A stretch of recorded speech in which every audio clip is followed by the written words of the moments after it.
นะไม่มีน้ำตาลค่ะ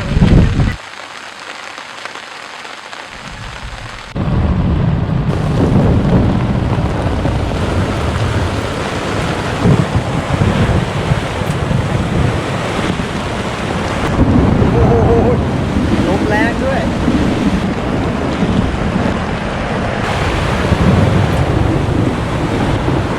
เราจะรอดกันเนี่ยแบงค์ข้างนอกเนี่ยว่าจะรอดกัน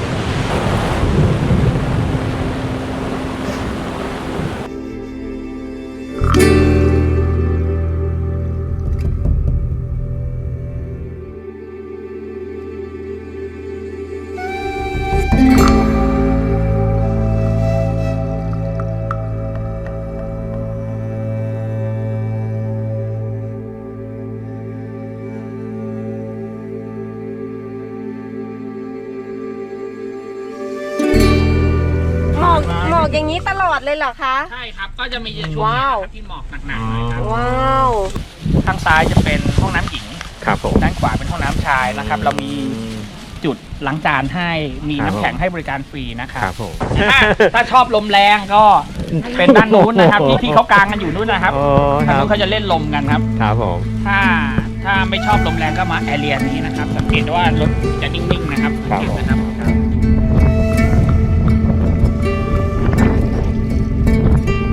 โอ้ไม่เห็นอะไรเลยครับท่านผู้ชม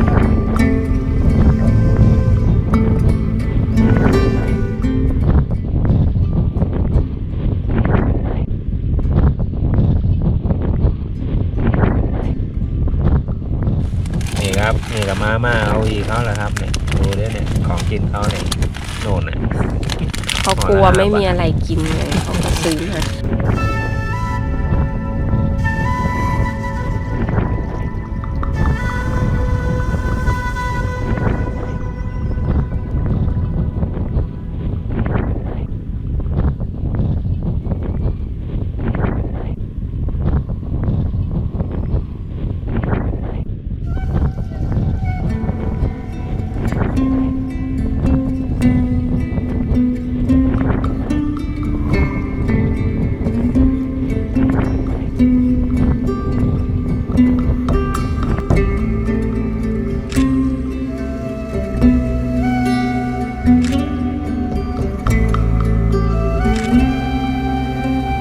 ค่ะปลาบึกค่ะ นี่ทำการสายหมอแล้ว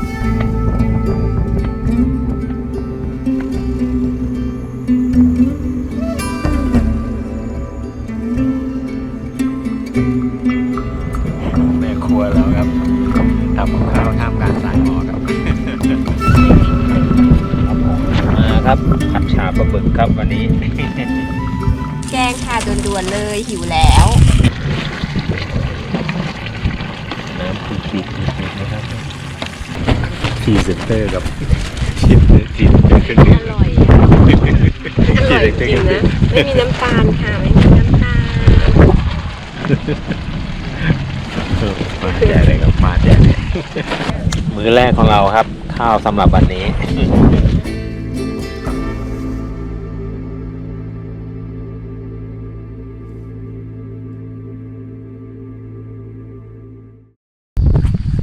สวัสดีตอนเช้าครับผมกับโอ้โหบรรยากาศก็เช้านี้ยังมีหมอกอยู่นะครับ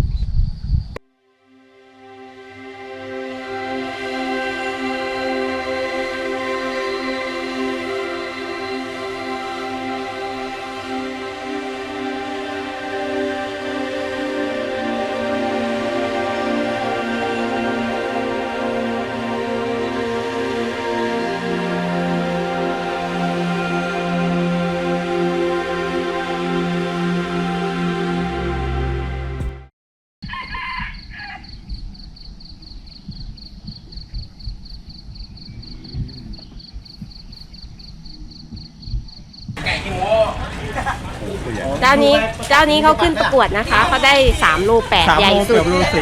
ค่ะ เจ้านี้เขาได้รางวัลค่ะ เอาไปผัดชา แยกเนื้อแยกกระดูกให้แพ็คน้ำแข็งให้เรียบร้อยนะคะ ครับนี่ถ้าใจดีกว่านี้จะผัดให้ด้วย เท่าไหร่นะ230 2ถุงนี้300ครับวันนี้เรามากินปลาจริง ใช่ค่ะเดี๋ยวเอาไปผัดกันบนเขาค่ะ เจอกันข้างบนนะคะ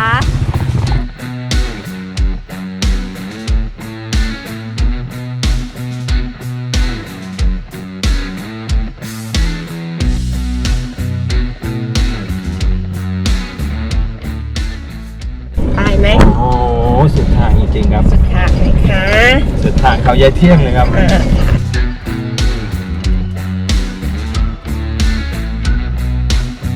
ได้อยู่ครับตรงนี้โอเคมุมเสือดี ของมาลงได้ไหมคะ ได้ครับได้น้ำแข็งฟรีเราอยู่ที่หนังถึงตรงต้นไม้นั่นนะคะ ครับผมครับอ๋อ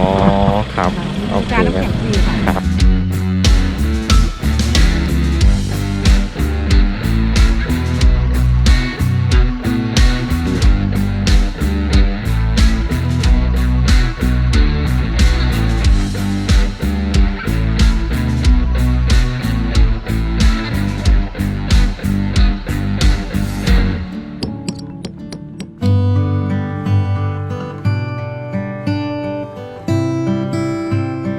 มาม่าปลากระป๋องไม่หมดวะเนี่ย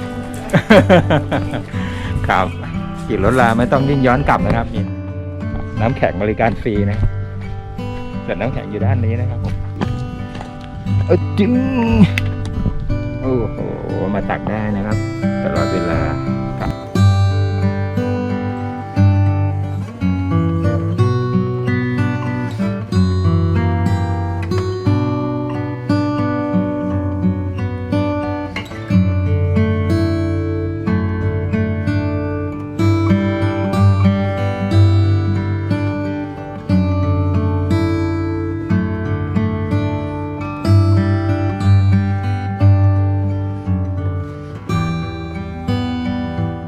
ครับฝั่งโน้นฝนกำลังมาครับ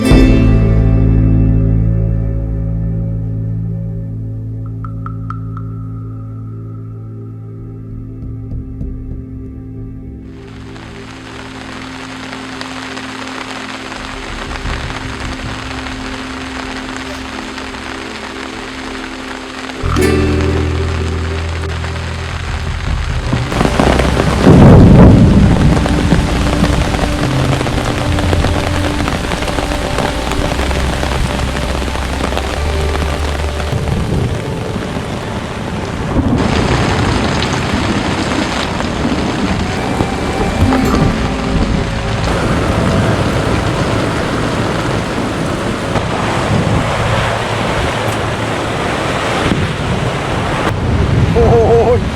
ลมแรงด้วยครับไม่น่าไม่พลาดเลยครับลมแรงนะดูครับไปขับเลยครับ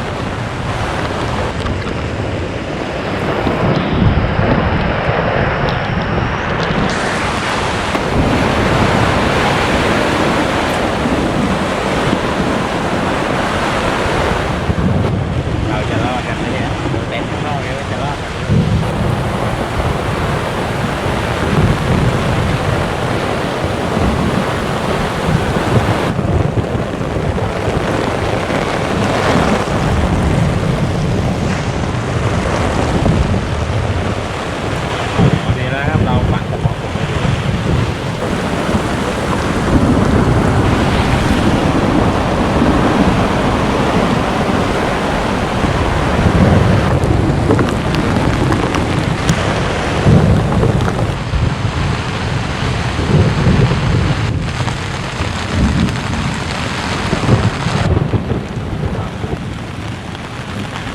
ตอนนี้เรากลายเป็นผู้ประสบภัยกันแล้วครับ โอ้โหน่าดูเลยครับลมแรงครับฝนไม่เท่าไหร่ครับลมไม่ยอมแพ้ดูนะครับวันนี้จะได้กินข้าวกันไหมเนี่ย ดูครับโอ้สุดยอดเลยครับทั่วเลยนะครับ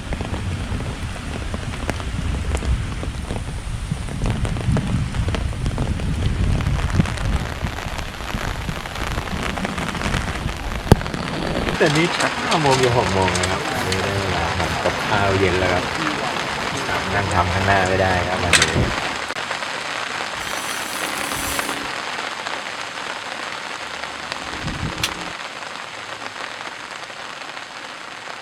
เราต้องหลบออกมาทำข้างนอกนะครับเพราะว่า กลิ่นมันแรงนะมันจะเข้าไปในเส้นนะครับ มันจะเป็นอโรมา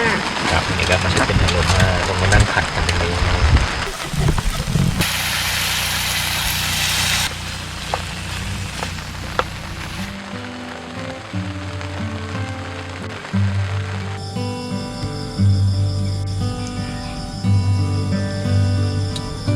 ปวดข้างครับหากินยาก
ผมกาแฟเช้านี้ครับไล่อุไรชาครับตอนนี้แดดมาแล้วครับสงสัยต้องรอเต็นท์แห้งก่อนครับถึงจะเก็บนะครับผมแล้วก็จะได้เดินทางกลับ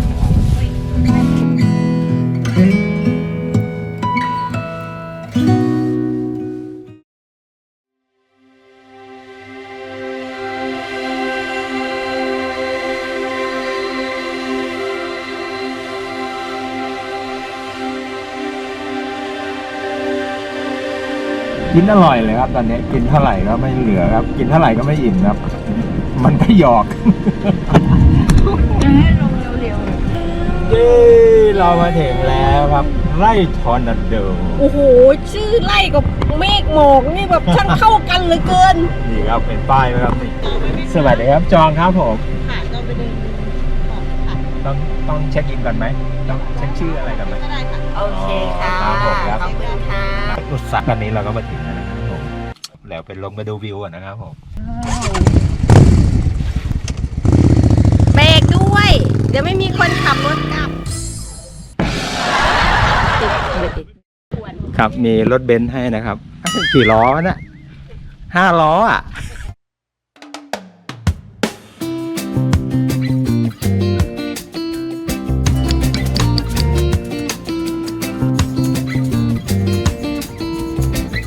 น้ำแข็ง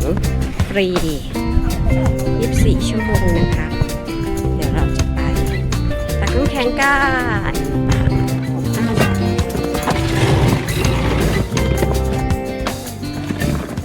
โอ้ใต้พื้นครับหินทั้งนั้นครับต้องเปลี่ยนสมอแล้วนะ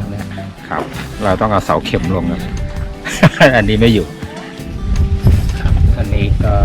เสร็จเรียบร้อยแล้วครับแดดร้อนมากครับแต่วิวสวยนะครับแดดเป็นจันทร์เนี้ยท้องฟ้าจะสวยทำไมเป็นหลบอย่างนั้นล่ะโผล่หน้ามาหาหน่อยสิอันนี้ข้าวๆมาเลยอันนี้เรื่องเหมือนอะไรนะเรื่องเหมือนอะไรนะเว้ย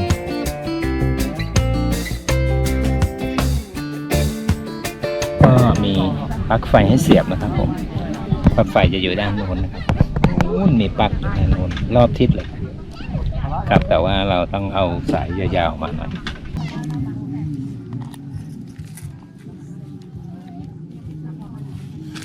ไม่เห็นมีคลื่นเลยอยู่ไกลทะเลไป มีแต่ลม มีแต่ลมอ้าวไปนู่นไป เดี๋ยวนะเดี๋ยวได้ I14 นะ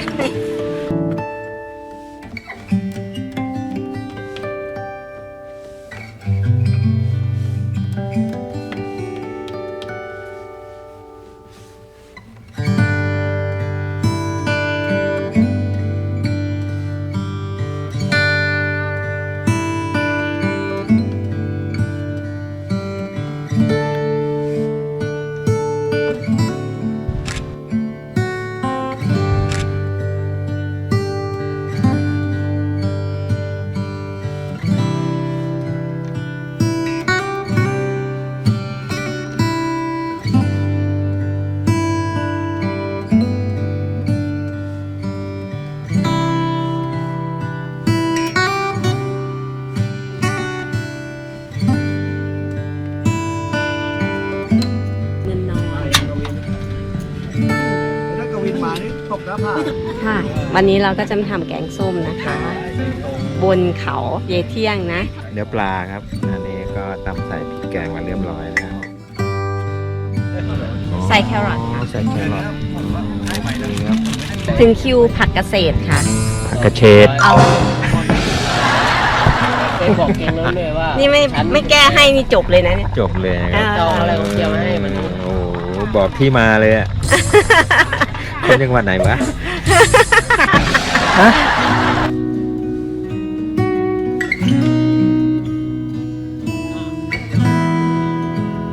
ตอนกลางวันกินหมูน้องสุดหล่อมาให้เนื้อแน่น ห มาก มู ค อ รั อบ กกำลังกาย หมูออกกำลังกาย ไม่ใช่หมูฟาร์มนะครับโอ้กว่าจะได้กินตัวนี้ต้องวิ่งไล่อยู่ประมาณ10 กว่ากิโลอะ ถึงจะเชื่อได้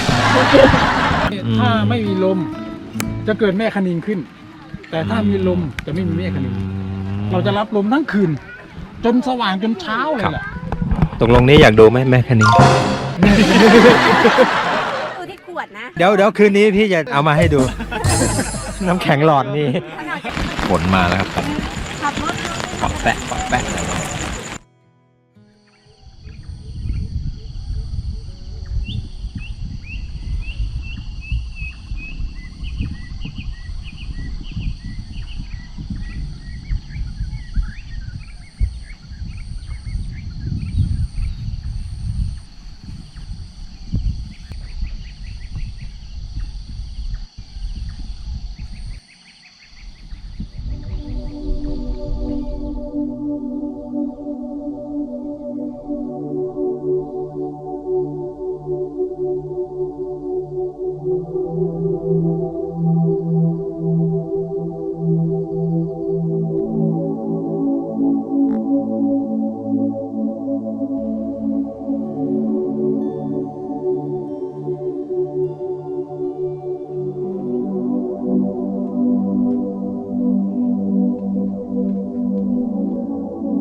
มีหมอกครับ แต่ไม่มีทะเลหมอก ที่มีหมอกฟุ้งๆขึ้นมาทานข้าวกันครับผมครับข้าวเหนียวหมูปิ้งครับวันนี้สั่งที่ร้านเขาเลยนะครับวันนี้